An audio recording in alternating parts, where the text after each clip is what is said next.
नमस्कार प्यारे बच्चों। आज हम कक्षा 6 राजस्थान अध्ययन का पाठ नंबर 3 इसकी क्वेश्चन आंसरों के बारे में देखते हैं। आज पाठ का नाम है इतिहास जानने की स्रोत। सबसे पहला है निम्नलिखित प्रश्नों की सही उत्तर के विकल्प को कोष्ठक में लिखना है। फर्स्ट क्वेश्चन है आपका, वंश भास्कर की लेखक जो थी ये कौन थे, यानी वंश भास्कर नामक जो पुस्तक थी इस पुस्तक को किसने लिखा था। ए में दे रखा है वांकीदास, वे में श्यामल दास, से में सूर्यमल मिश्रन और दे में है दयाल दास। तो इसका सही आंसर होगा सूर्यमल मिश्रन। इसके बाद अगला प्रश्न है आपका, रिक्त स्थानों की पूर्ति कीजिए। पहला है प्रशंसा में लिखे गए अभिलेखों को क्या कहा जाता था। तो ऐसे अभिलेखों को प्रशस्ति कहते थे।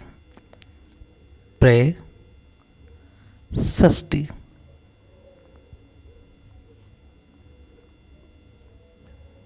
ऐसे अभिलेखों को प्रशस्ति कहा जाता था। अगला प्रश्न है, संस्कृत में उत्कीर्ण वह कौन सा शिलालेख है जिसमें रावल समर सिंह के युग तक की जानकारी देता है। तो उस शिलालेख का नाम है चीरवा का शिलालेख। का नाम है चीरवा का शिलालेख। उसका नाम है चीरवा का शिलालेख। अगला है अति लघुत्तरात्मक प्रश्न। राजस्थान की किन्हीं 3 प्रमुख दुर्गों की नाम लिखनी है। आंसर में फर्स्ट होगा चित्तौड़ का किला यानी चित्तौड़ दुर्ग, सेकंड है रणथंभौर दुर्ग और थर्ड है आपका मेहरानगढ़ का दुर्ग। 3 दुर्गों के बारे में इस प्रश्न में पूछा गया है, केवल नाम ही बताने हैं। अगला प्रश्न है, पुरातात्विक स्रोत किसे कहती हैं। तो प्राचीन काल की वे अवशेष जिनसे हमें स्थान एवं घटनाओं की संदर्भों को समझने में सहयोग मिलता है उनको पुरातात्विक स्रोत कहा जाता है। अगला प्रश्न है, इतिहास लेखन में यानी इतिहास को लिखने में मुद्राओं का क्या योगदान था, इसको समझाना है। इसका आंसर है मुद्राओं अथवा सिक्कों को छापों या प्रतीकों से किसी भी काल विशेष की राजनीतिक, धार्मिक, आर्थिक स्थिति का पता लगता है। इन तीनों चीज़ों की राजनीतिक, धार्मिक और आर्थिक जो स्थिति है इनका हमको जो मालूम चलता है तो ये मुद्राओं अथवा सिक्कों, छापे कह सकते हैं, प्रतीक कह सकते हैं, इनसे हमें जो जानकारी प्राप्त होती है इन तीनों समय की जानकारी हमको प्राप्त होती है।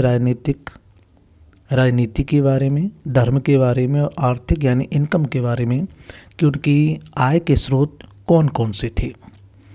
अगला है लघुत्तरात्मक प्रश्न। फर्स्ट है इसका, ताम्रपत्र किसे कहती हैं एवं इनसे क्या जानकारी हमको प्राप्त होती है। इसका आंसर है, तो देखिए, तांबे की छोटे बड़े पत्थरों पर खोदे गए लेखों को ही ताम्रपत्र कहा जाता है। दान पुण्य से संबंधित होने से, यानी ये जो थे ये दान पुण्य से संबंधित थे, इसीलिए इन्हें दानपत्र भी कहा जाता है। इनसे हमें शासक यानी राजा, काल यानी समय, भाषा, पर्व, धर्म, भूमि की प्रकार, नाप तोल, दान के प्रकार आदि के बारे में हमें इनसे पता चलता है। अगला प्रश्न है कि राजस्थान के प्रमुख ऐतिहासिक ग्रंथों की जानकारी दीजिए। तो देखिए, कर्नल जेम्स टोड, ये व्यक्ति जो था ये घोड़े वाले बाबा के नाम से प्रसिद्ध था और इसने एक पुस्तक लिखी थी, एनॉल्स एंड एंटिक्विटीज ऑफ राजस्थान। इस पुस्तक को 1829 में लिखा गया था और यह पुस्तक लंदन से प्रकाशित की गई थी 1829 में, और दूसरी पुस्तक लिखी थी पश्चिम भारत की यात्रा। इसके अलावा बूंदी के महाकवि सूर्यमल मिश्र ने वंश भास्कर नामक जो पुस्तक थी उसकी रचना की थी। कविराज श्यामल दास ने वीर विनोद की रचना की है। विश्वेश्वर नाथ के द्वारा मारवाड़ राज्य का इतिहास लिखा गया। इसके अलावा गौरी शंकर हीराचंद ओझा द्वारा लिखित उदयपुर, जोधपुर, सिरोही, डूंगरपुर, बांसवाड़ा, प्रतापगढ़ के इतिहास ग्रंथ विशेषतर उल्लेखनीय हैं। इस प्रकार से ये आपके पार्ट नंबर 3 इतिहास जानने की जो स्रोत हैं